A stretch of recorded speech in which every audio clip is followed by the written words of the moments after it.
गुवाहाटी समेत आसाम के कई जिलों में एहतजाज देखा जा रहा है। वक्त तरमीमी बिल की मुखालिफत में मुजाहरा किया जा रहा है। North east Muslim students union का एहतजाज देखा गया। ये कानून मुस्लिम समाज के हुकूक पर हमला है। इस बिल को किसी भी सूरत में नाफिज नहीं होने देंगे। गुवाहाटी समेत आसाम के कई अजला में north east Muslim students union ने वक्त तरमीमी बिल के खिलाफ एहतजाज किया। यूनियन के कारकुनान ने कानून की कॉपियां जलाकर अपना इख्तलाफ यहां पर दर्ज कराया। यूनियन के प्रमुख बदरुल इस्लाम ने कहा कि यह कानून मुस्लिम समुदाय के अधिकारों पर हमला है। इसे किसी भी सूरत में लागू नहीं होने देंगे। जल्द ही सुप्रीम कोर्ट में याचिका दाखिल कर इंसाफ की मांग करेंगे।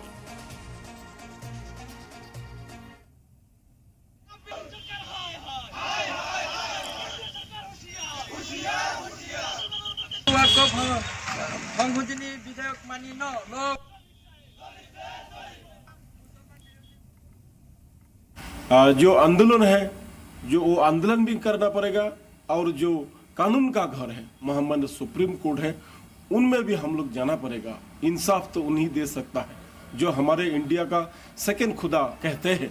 एक तो जन्म जिसने दिया है, जिसने ले जाएंगे इस दुनिया से, वो तो पहले खुदा है।